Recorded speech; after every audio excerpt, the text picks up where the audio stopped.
El pueblo que nos alumbra y deslumbra desde que llegamos a él, ya sea en el tren, en las autovías o a simple lomo de mula, es un retrato de un cielo de muchos colores. San Pedro fue un lugar de bosque, ríos, manantiales, árboles frutales, que olía a pueblito, verde de milpa, verde de vida. Te digo, era bonito, tú salías de aquí al río y encontrabas conejos. ¿Por qué? Porque Nicolás Romero era un vergel. Sí me gustaba, un pueblo muy apacible, con muchos árboles, nada de smog, nada de ruidos, nada de tanta basura. Sí. Y alrededor había puros magueyes. Todo lo de ir desde la casa para abajo hasta llegar al río eran puros magueyes. Del otro lado, digamos, a donde está el mercado, ahí también eran puros magueyes. Eran de don Abraham Velázquez. Ajá. Para atrás. Había mucho maguey antes aquí en San Pedro. Hasta ahí ahora también el Ministerio Público, ahí había, todo estaba lleno de magueyes. Nada, aquí será uno. Había tanta fruta que los sanpedreños eran conocidos como los tejocoteros. Bueno, ¿cómo nos decían en el San Pedro? Pues nos decían los tejocoteros, porque bueno, pues, en lo que es San Pedro, en lo que es la cabecera, pues había muchos tejocotes. Muy bueno, tejocote grande, muy rico, y nos decían tejocote. La milpa, era una milpa, había magueyes, y eran milpas. Porque ya para allá todo era milpas y milpas nada más. Sí, pues todo lo que es de sopas perico para progreso, toda esa parte eran puras milpas, todo el mundo sembraba. Todo el mundo sembraba el gavillero, el sifón. Siempre me gustó. La vegetación de Nicolás Romero a mí me cautivó en todos los sentidos. Bueno, el rancho de Gavilán, mira, es de don Manuel Jasso. Manuel Jasso, el rancho que ahorita está Soriana, ¿no? La tienda es Soriana, pero él en su tiempo hay una alberca adentro para nadar y haz de cuenta que era una milpa, había magueyes, adentro había magueyes, porque todo eso eran tierras que tenían maguey mucho, pero cuando hicieron el rancho, nomás lo bordearon y allí pusieron una cantina, también una cantina. El rancho de Gavilán era muy bonito, ¿verdad? Porque en la parte de enfrente de lo que es ahora la gasolinera, allí tenía un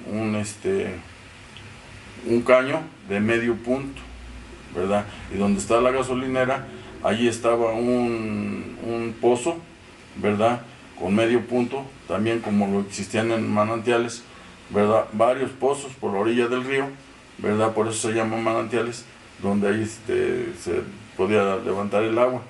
A la altura de lo que es ahora del señor Castro, en la parte de enfrente donde está la calle, ahí existía un tanque para que todo el rancho de allí de manantiales, todo se regaba con ese tanque, que esa agua se levantaba de aquí de los tubos, de aquí del río que viene de la hacienda, se levantaba eso y iba cruzando ahí por todos los terrenos de los González, ¿verdad? La parte detrás del Buen Tono, que está entre medio de la Sor Juana, ¿verdad? Y con Natividad, y el señor Cotardo, y los señores,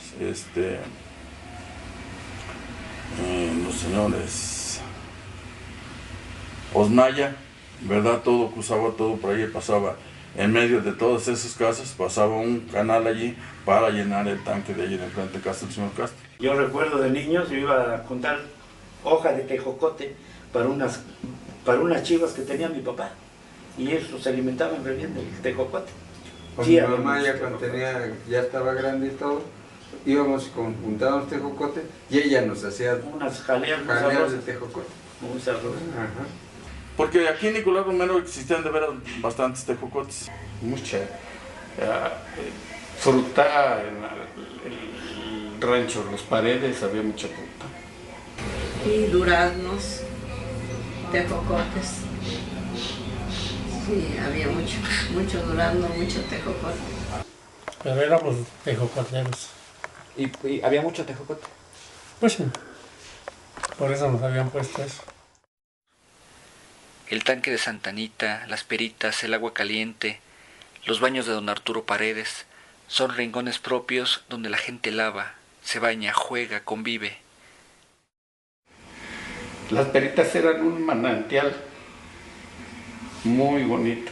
Allí nacía el agua que ahora consumimos. Ya no las peritas, que de donde más se sacan el agua, porque ya es mucha el agua que se... Pero las peritas eran muy mentadas. Brotaba el agua por donde quiera, ¿sí? De puros ojitos, todo ese lado. Desde Progreso hasta acá había ojitos de agua. Bueno, era un manantial que había ahí aquí abajo en lo que era la huerta le decíamos las huertas del señor Valadez. Sí, como no, pues ahí nos íbamos a bañar. Nos íbamos a nadar. Es que nada. Pero entonces el agua estaba clarita, había muchos manantiales. Alrededor, sí, en la orilla del río. Íbamos todas las tardes con la palomilla, con un perro. A jugar de Tarzán, ahí en la casa está de los Valadez. A colgar reatas en los árboles para usarlos como lianas y pasarse de un lado del río al otro y echar guerras de parque liga-ligazo con el famoso parque alemán de una hierba que crecía a la orilla del río. Ahí en los baños se le quitaban las hojas y con las tijeras de podar se hacían pedacitos así para ponerle la liga y... Porque tiene la particularidad de que aunque lo doblabas... Sí, te levantaban gardobones, pero padres, ¿no? Aunque lo doblabas no se rompe, entonces se presta para que lo un tallo fibroso. ¿Cómo se llama eso? El parque alemán, le decíamos. Todavía existe eso. Y el parque mexicano era con naranja, cáscara de naranja, los pedazos de cáscara de naranja igual. No, estaba precioso, el agua clarita, teníamos la oportunidad de sacar las piedras que había para poder nadar con tranquilidad. Todo muy bonito, muy hermoso. Que estaba por donde está el pozo, el primer pozo que hubo ahí en la himno nacional, hacia abajo, y ahí estaban varios manantiales y se juntaba mucha agua en donde la gente iba. Porque estaba muy limpia el agua, muy cristalina, muy preciosa, y había manantiales, y había pozas, y ahí iba la gente a lavar. Manaba el agua, ahí en los pocitos, entonces ahí íbamos a lavar. Y a las peritas tenía pozas para lavar, tenía piedras para lavar, y allí con los Valadeses había un estanque que salía el agua, y íbamos a lavar a las peritas, y allí niños nos bañaban, y el río era limpio, el río pasaba limpia el agua, no había drenaje, no había nada, había árboles grandotes, ¿cómo te dije? Que se llaman eucaliptos grandotes, y allí vivían sopilotes, había mucho sopilote. Y era muy bonito, y ahí nos íbamos a bañar, eran como 3 o 4 pozas de agua, que de ahí iban a traer también agua. Allí comúnmente íbamos a toda la colonia, íbamos por agua, nos abastecíamos de agua, porque ninguna casa tenía toma de agua. De ahí se sacaba el agua para lo que era el pueblo, ¿verdad? Las gentes que no tenían el servicio del agua potable, de allí la gente, mucha gente se iba allí a surtir. Es que aquí en San Pedro realmente no había agua, entonces se acostumbraba, había señores que acarreaban el agua con el aguantador. Era una persona que le decían el chiribisqui, ¿verdad? Entonces era la que vendía allí, ya después Tocho, y así sucesivamente después fue habiendo gente que se dedicaba a repartir agua a las casas con aguantador. ¿Por qué? antes había personas que, aguantadores, como se le llamaba. Aguadores. No, aguantadores. Pero eran los que cargaban el agua. Era una madera, sí, en donde colgaban dos los lazos botes con los y botes. llevaban agua a las casas. No, de ahí no era para tomar. Había pozos en las casas y de ahí sacábamos para tomar